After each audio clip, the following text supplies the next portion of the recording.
Alright, so before we get started, I just want to ask this question. What skills should we learn from participating in a collegiate discussion? Like, what is the whole reason that I would have you do a Socratic Seminar in English class? People skills. Public speaking. Yes. Knowing how to win an argument without resorting to violence. Deeper thinking. Deep thinking, People public skills. speaking, people skills.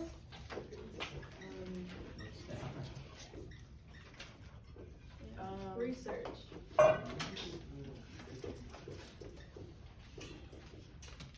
Research, yes. Strong like my coffee.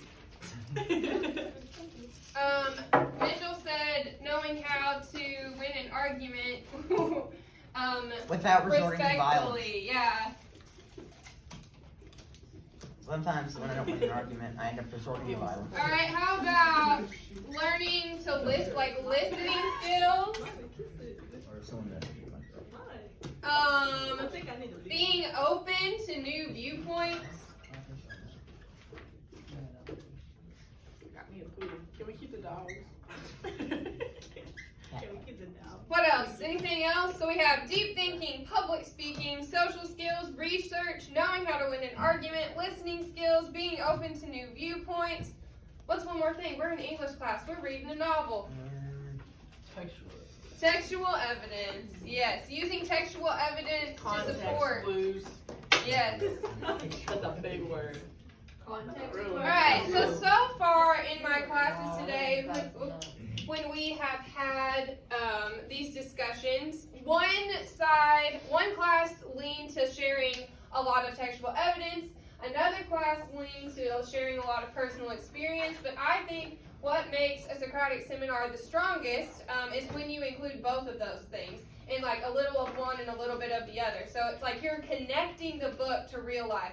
And in English, the reason that I enjoy being an English teacher is because literature makes you grapple with these big life questions. It's supposed to help these things kind of bubble to the surface so that you can ask them for yourself. The author, yeah, they want you to figure out the theme, they want you to figure out the topics, they want you to enjoy the characters and all that good stuff, but the main thing is, it's like, a book should be something that causes you to reflect on your own life. And so that is a huge reason why we do a Socratic Seminar as well. So everybody has their scorecard, so you can be actively listening in the outer ring. Yes, Taylor? Is it like, can we stay? Because we already have our stuff out. Oh, I know, but I was going to pull from... Two. Pull from... no, because I'm trying to make it fair. I'm trying to make it fair. Oh, no, I don't even know what theirs are. I just... Okay, well, Dalen, you're in there, so I just pulled you from the stack. Please pull all of them. Mitchell, you're in there. Grant, you're in there. Kristen, you're in there. And Astrid, you're in there. Get up. Give it up for our players. Yeah. Wait, so you want to Keep people that are in the inner circle, keep the scorecard for when you transition to the outer circle. Okay, so everybody get situated, and then I'm going to talk a little bit about the figurines. They're kind of self-explanatory, but Miss Carrico can't see exactly what each of them represent. So, throughout the conversation, these figurines are to help you self-monitor. Now, my other classes so far haven't done a very good job at this, but I've been like dropping them in, but I would rather you drop them in. Like, I would rather you know what you contributed to the conversation. So, if you contribute a question, great, you drop in on your figurine. If you use a piece of textual evidence, great, drop it in. If you make a connection to real life or the book, drop it in. So that is to help you know where you stand. So when you have all of them in, you know you've contributed everything I would like you to contribute to the conversation. Does that make sense? And that's why they're there. So, without further ado, here goes the first Socratic Seminar that we've done, or you've done. What does it mean to be truly alive? Okay, I'll go first. So I did it from the spiritual point of view. and one of my things was being spiritually alive. So this is like with like just in general, not about the book yet. So being spiritually alive means using our free will and powers of understanding to continually better ourselves and our society. It means knowing God, obtaining His presence, and walking a path of service to Him. So one of like my personal experiences of like not just like, so spiritually living, like being alive means like not just knowing who God is, but like living for Him, like actually like doing what the Bible says and like returning back to it and like following what it says. So an experience that I've actually had was we went to a church camp 2 years ago, and we were all praying or whatever, and 2 girls stood up and God was like, you need to go pray for them, and so I did, and then like come to find out like things actually started moving forward in their life, that they accepted God in their life. So that was kind of one of my experiences, how I was being spiritually alive, like not just knowing who He is, but actually listening to Him and doing what He says. But in the book, I think, so instead of like, because they don't really probably know who He is because they can't know who He is during like, because there's no Bible or anything. One of the quotes said, there must be something in the book, something we can't imagine. So like, if you don't read a Bible or like know who He is, you have no clue that He exists or like that He's even here. So that was one of the things that in the book that had to do with that. I agree with what Dalen says on how it's very spiritual, and to tie into that, what I have for what it means to be truly alive, I have that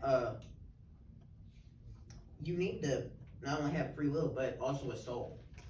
And so what ties into that is the question we were asked, are animals as alive as humans? I put no, because they're alive, and from research I did, I found that in the Bible it says that animals do have a soul, but it is not a soul the way we think of it.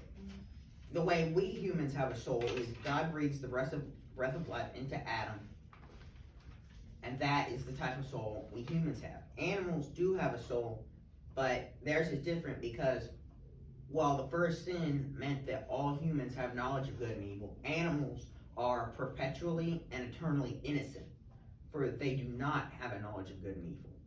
They are simply, if you would think of it as like a game, they are simply the background players. They don't know what's right or wrong, they just go by their programming. And so they're not as alive as we are, because we have free will. Like, I can choose what I'm saying right now, but an animal, not really. I mean, some animals, yes? I would like to disagree a little bit, because I feel like it's different I think animals have a different standard of being truly alive, because the definition of being alive, like the scientific definition, is the state in which an organism is able to survive according to their body plan, their will, and their beliefs or standards shaped throughout their growth. And I think animals, I don't think we can really compare them to us, because first of all, we're like made totally different. Yes. And I like to agree and disagree with that. So I looked up like what the Bible says about animals being alive, and it said the Bible does confirm that there are animals in heaven. Isaiah 11:6 describes several types living in peace with one another. If God created animals for the Garden of Eden to give us a picture of His ideal place, and they are like kind of a part of us. Obviously, like you said, you can't really compare us to animals, because like Mitchell said, like they don't really know like what's going on like as much as we do. But I still believe that there are, because He created Adam and Eve and like the animals and stuff, so He did create that. So I think that they do probably do. I'd like to agree with this and go kind of back to the scientific standpoint, but also making it spiritual. Different animals have different levels of various intelligence, like a chimpanzee is smarter and like more simple or not, and maybe the animals that are smarter and more intelligent have quote unquote more life because they know more, but at the same time they're all still the same exact alive. Right. I think of that as well. But I mean, some scientists say, oh well, the evidence for evolution is that humans are so similar to monkeys and blah blah blah. That's not true, because if we were, then we then we wouldn't be able to look upon them like, in some countries people kill them or kill the mother and then sell babies to a pet trade. If we were more like them, we wouldn't stop to think, you know, that's not right. We would just go along with our lives. That's what they do, but we don't. So, yeah. Tying back into like what it truly means to be alive, Grant, do you have anything like spiritually or like just in general? Agreeing with what you said, like synonyms of being alive are like living, breathing, and moving. So animals can be alive physically, but they're not alive spiritually. Yeah, and We can be. I'm gonna pause for a second and say put in what you think that you've contributed so far. Yes, Brent? Would we put like, since they're using the Bible as like examples and stuff, would that be textual evidence? Textual evidence would be relating to Fahrenheit 451. That was a good question. Okay. Like if I said a quote that's textual evidence? Yes. Timing. Go ahead, Grant.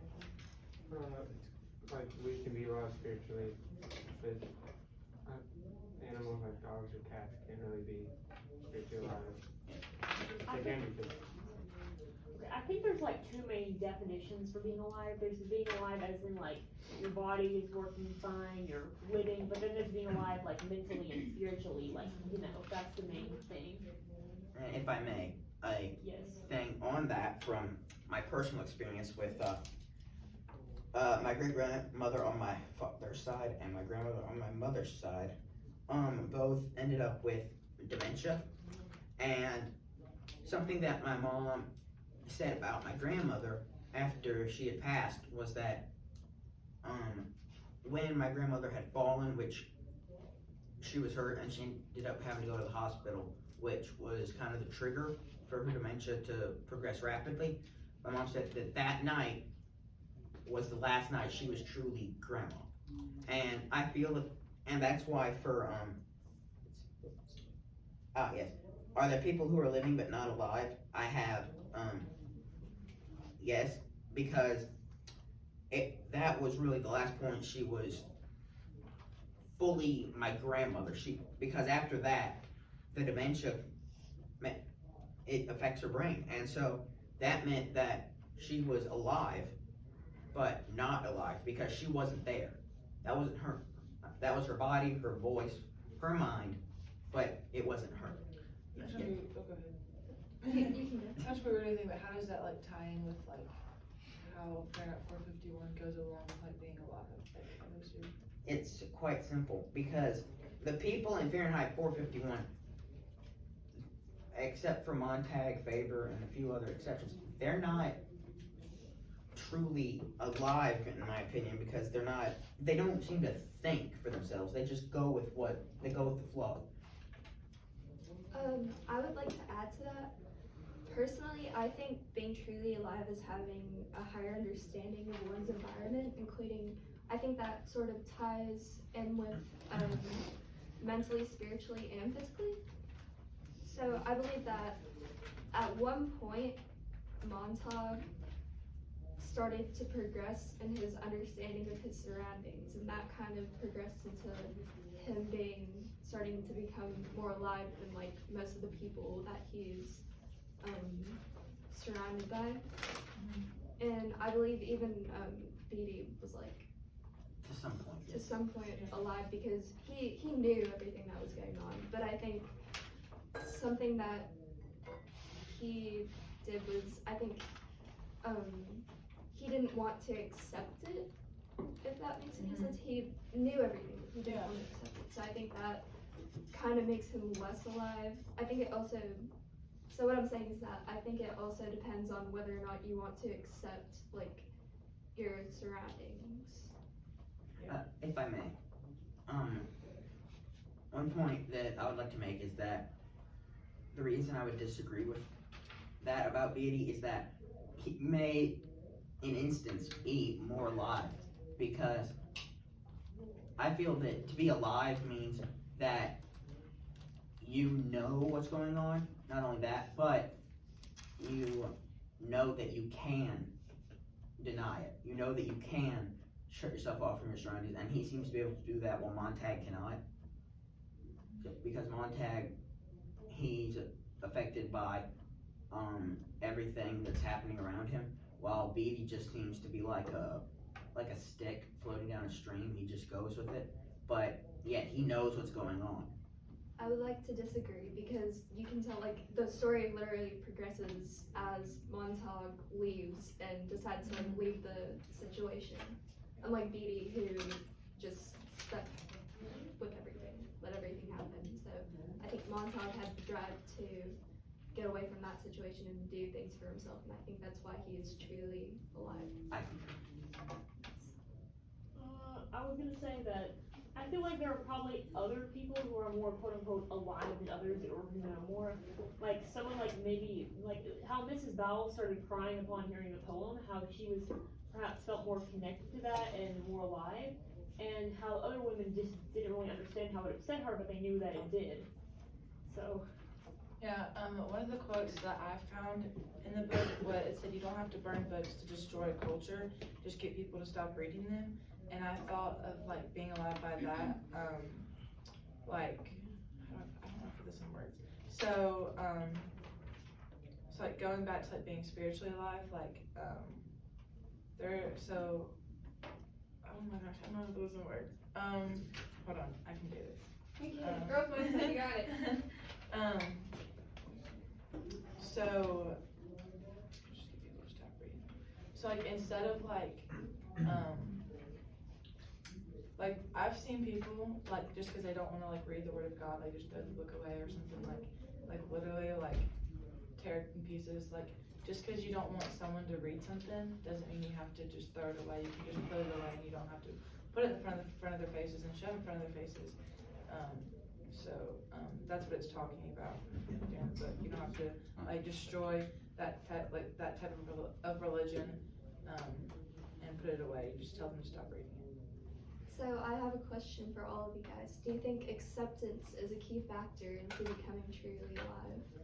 Yes. Yes, definitely. Can you say that one more time? Do you think acceptance of your surroundings and acceptance just in general is a key factor in becoming truly alive? Definitely. That's what Montag does in the book. He slowly begins to realize that his society is corrupt, and he begins to accept this isn't right, and that I need to get away, and things like that. So yes. I'm gonna pause. I actually want to.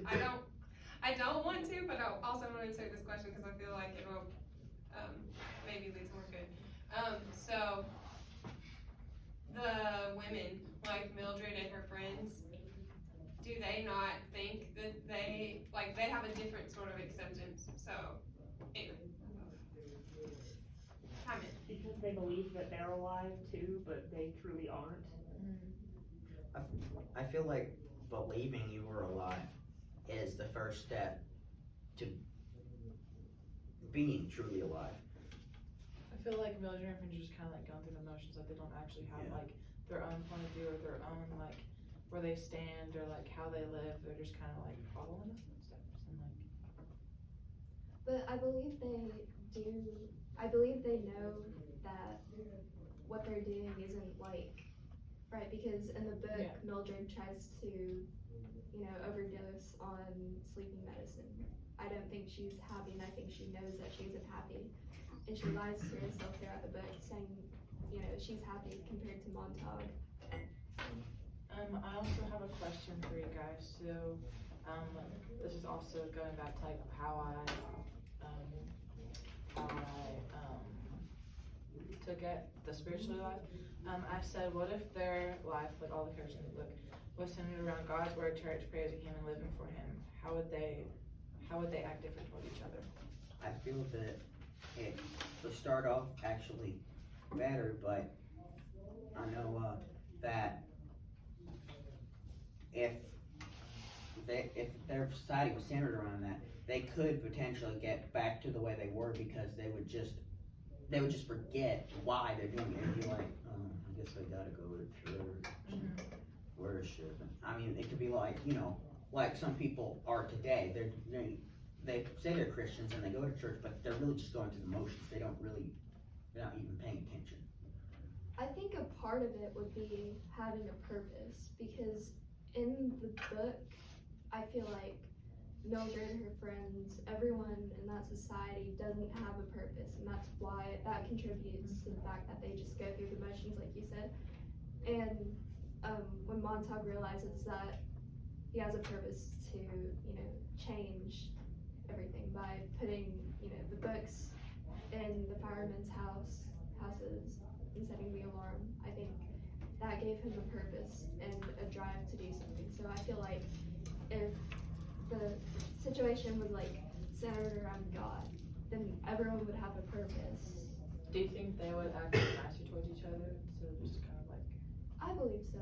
Grant, do you think that? Well, I think that they would be, they would be nice to each other, and they would get together more.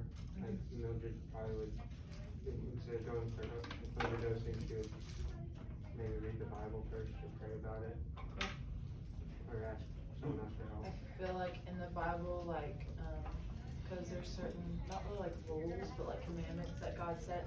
I feel like if they followed those, they would have a much better society than they do now. So I agree, because in the book, like, they're already, they're so strict on rules. So I feel like if their rules were based on biblical standards, then they would do a lot better than they do. I like to think that someone like Ethan Faber, who says he's not religious, recognizes it. He recognizes the value of the Bible because he doesn't want Montag to burn it and things like that. He knows that the Bible, while even if he doesn't believe by it, is something important, and that's why he wants to keep it, because he agrees with parts of it. Yeah, I would like to add to what was said earlier about how part of being alive is having a purpose. Some things, although they have a purpose, are not alive. Like in the book, the hound and the salamander, they're not. It's more specifically the hound, because it can be programmed to do certain things, but it is not truly alive because it cannot think for itself. So it has a purpose. It is alive in the sense that it's important because X, Y, Z, but it's not going to get up and do things by itself without prior input. Alright, we're going to switch. So, thank you for your presentation. Doing good so far. I really like the discussion. I think you guys had the best mix of personal experience and book so far. So I was very, very proud of that. Let's see. Where are my sticks? Alright, Brent, Myra, Basti, Tyson, Mitch's already gone, Dale's already gone, Anna. Ella, over here. Let's have a chat. Wait, is it just me and talking? Scary. But these things on here. Yes. So only one question, 2 pieces of textual evidence, and making a connection or agreeing to disagree. Yes. So how do I go? 'Cause I'm gonna time it for more time, and then y'all are gonna switch in. I'll leave some of these people in, and then the people who haven't gone will go in. Do we get a new sheet for this round? Yes. Let me give you a new scorecard. I'm putting your name on here. Okay. Do you want these? Give me the filled out ones at the very end.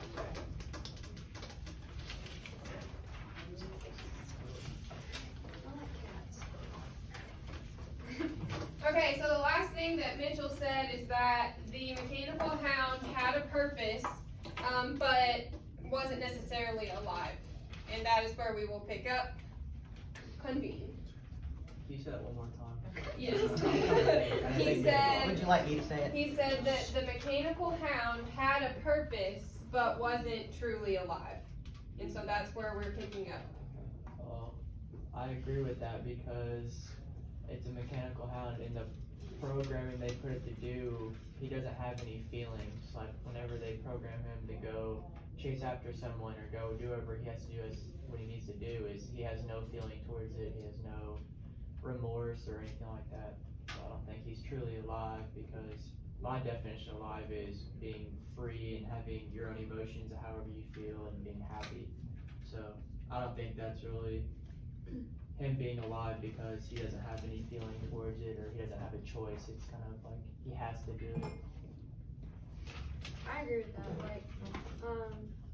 Like personal experience, like we can have, like be alive, have a purpose, but not be alive. So like we can go through the motions every day, do what we do every day, but not like actually be alive, like doing it for a reason. Like we just do it, like it's just there. And then like I agree with him, like being happy, like to be happy means you're alive. So like in the book it said, like Clarice asked him, "Are you happy?" And this quote means like Clarice is asking Montauk if he's happy, which is a part of being alive. Okay, well off of that, do you think that if everyone has bad days, so if you're sad, are you still truly alive? I think yeah, you can still be alive even if you're sad. But like you're truly like you feel, I don't know, like you have extra energy and everything when you're happy. But like when you're sad, you just like everyone has sad days. Like I have sad days sometimes and I have happy days. But like I think without the sad days, the sad days make you stronger. So Yeah, going off that, you can't truly be happy unless you know like rock bottom. yeah. Because you have appreciation for the feeling in itself once you like feel what true happiness is. But you never forget like your bad days because you need them in a sense to like grow and move forward. Especially like with any aspect of life, especially with like your purpose. Because we're all created in the image of God, so everyone has a purpose. And you really become more alive when you start to fully understand what it is instead of just like going off of what the Bible says. Obviously I have a purpose, but what is the depth of my purpose? Yeah, like going off of that, I think like Montauk hit rock bottom when he like realized that he just set books and a woman on fire. Like it really like he hit rock bottom. Like he didn't go to work that day. Like he didn't do anything.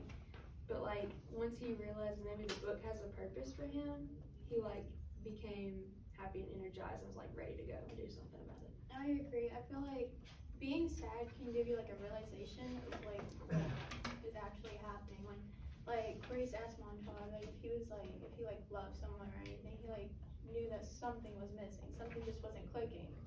And when he like discovered about books, he wanting to learn more, like what is reality. I definitely agree because in the book, very early on, Clarice asked Montauk if he's truly happy, and then he had to really think about it. And Montauk, as we later go to see, that he's like obviously one of the most alive characters because he becomes himself and stuff like that. But I think that question early on really helped him to find who he was because while him and his wife weren't very close and all that, because they didn't really actually love each other, that he just thought about that, what she asked him for a while, and finally after he started reading books, it kind of truly just made him himself and do whatever he wanted to kind of. What do you think, Brent? Well, I agree with that because, you know, most of the people in Fahrenheit 451 are, they're not truly living because they don't have any knowledge of anything. They just, you know, go through everyday lives how they've always known because it's basically just watching TV and not doing anything. But, and like Tyson said, Montauk is the only one, you know, that's like really truly alive because he actually is trying to invest time in learning stuff and, you know, trying to actually have free will. And everybody else doesn't. Like going off of that, like when Mildred and her friends are like watching TV and they're like drawn into it, and he comes in, he's like asking them questions, and they're just like so drawn to the TV they like don't even acknowledge what he's saying. But then when he starts reading the poems and the everything, they're like, wait, why are you doing this? Like what's going on? But like they don't really, they're so drawn into the electronics and like television and everything, but they're not realizing that what is going on in society is bad for them. Okay. With the other group, they were talking about how animals aren't like really alive as humans, but I would kind of like to disagree with that because what I thought the true meaning of alive was obviously being free and all that, and I thought animals were more free than humans because they are like more gullible and they didn't really know what was going on, so they're more just like doing what they wanted to and they're free and they didn't have to worry about all the stuff going on in the world and didn't really think about it too hard. I'd like to agree and disagree because I feel that with animals and humans, they're alive but in different senses. It's a different level of life. With human beings, we're more alive because we have real things we can talk about. Like we can communicate with each other on a more depth of a level. Like I don't ever think I've heard a dog talk about politics. I'd be kind of concerned if he did. But because of that, I feel we're just slightly more advanced, but not saying that animals aren't alive either. So I agree. I feel like animals, in a way, like we share that. We both have feelings and emotions. They don't have like that deep connection to like really understand what's going on around them, and they don't go through situations we do in life, and like it can affect with our emotions and like our mentality itself. I agree with, most things that have been said, but, the definition of alive, like what truly being alive is kind of it's different for each person that you ask because everybody has their own opinion and, of what truly being alive is. And animals, you can't ask them what their opinion is. So it's, yes, they're alive and they have free will, but they can't, and they can make decisions and stuff, but not on the like level and depth that we can, because we're like more complex and stuff than they are. So yes, they're alive, but not on the same level that we are. So in the book, we talked about how Montag's wife Mildred is not alive because she just like doesn't really do much. She's not really happy. She's not spiritual at all, and whatever way you think or alive is supposed to be meant. Like she's not really meeting the requirements. But do you think that there's any part in the book that she comes out to be alive, like maybe a few seconds, but then goes back to her normal self, like a spurt? Or do you think that she just stayed like that throughout the entire book? I have a quote that I wrote down that I think you see a bit of humanity and like feelings from her, and it's when they're talking about the books, and it said books aren't people, you read and I look around, there isn't anyone there.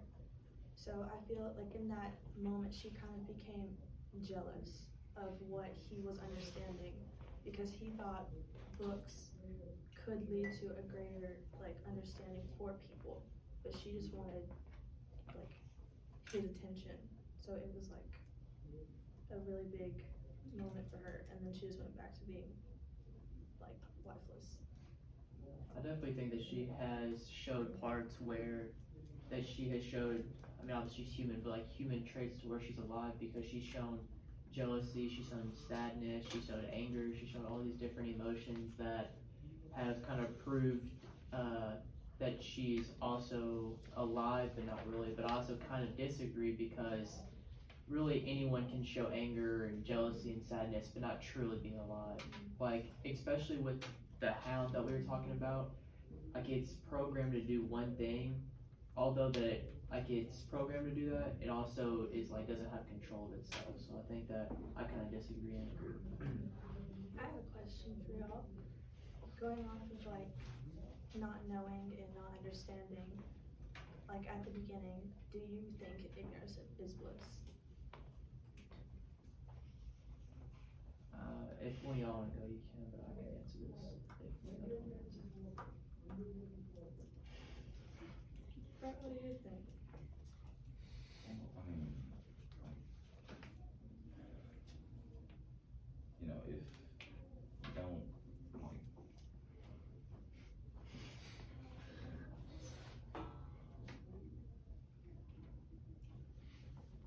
if you don't know, like, what's going on around you and stuff, to you, it's, fine, because you don't know everything's wrong around you, like,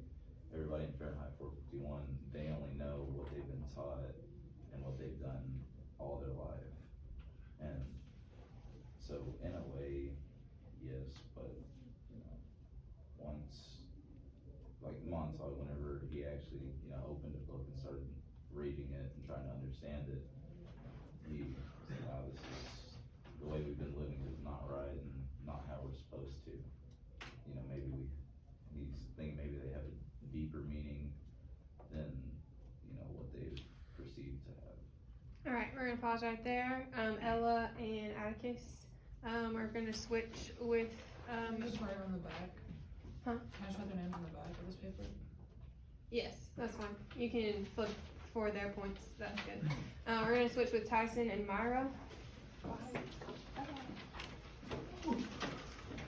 And then I'm going to let Dalen switch with Brent so they can have their little moment with their group. Remember put these back? Yes. Where's it? One question and then two of We're just getting each other thing. Textual evidence and making a connection and agreement. No, you guys don't have to. Can I have a new card? Here, give us one. Oh, I got one. I got one. Nope, never mind. just kidding. Wait, hey, Anna, can you hear that one? Alright, I so, want us to put the reoccurring team members on there and again, on the same one. no, you don't have to. You don't have to put the reoccurring team members, you can just put the new So put Atticus Ella, and Ella. yes, on the back. I just- Alright, we are going, sorry Mitchell, I didn't mean to cut you off. Oh, I just did the, That works. So if I got a new one, you want me to write all their names, or do you want me to add on to Dalen's on this paper? You can just add on, that way they're all together. Alright, we're gonna pick up on Anna's question, is ignorance bliss? Can you go What does that further? mean? Can you Is, define do your you question? think not knowing is better than knowing? Okay. No. Go ahead. I was gonna say no, cause like, when I don't know things, I tend to like get angry sometimes. And I feel like if I don't know what's happening, like, that's not free will, that's not really being alive. I think that when you're not knowing things that are known, for example, like during the tornado and stuff, like there were people who like didn't know like what was going on, and so like they could have got seriously injured, and but if they would have known that it was happening, then they could have moved out. Like my dad literally went down there and found, just very sad, but he found a little baby in a ditch because their parents had died because they had no clue that the tornado was going on. And I feel like, so yeah, I feel like knowing is much better than knowing. Cause like Darren, like in the book, like if they knew in their society, like if they knew, like if they read the books instead of just like burning them and stuff, I feel like their knowledge would like be a lot more, and they would be more, it's like social, they'd be more, like knowing what's going around the world and like what's happening instead of just like, oh like, yep, that's true because they told me it was, you know what I mean? I agree. I feel like they would have a purpose and understand the nature and the world around them better. That's kind of like, for me, that's pretty obvious that it's, that knowing is better because, like, in the book, obviously everyone in the society doesn't really know anything, and like, you can see how that's turned out, and like, their society is ruined and corrupt, so.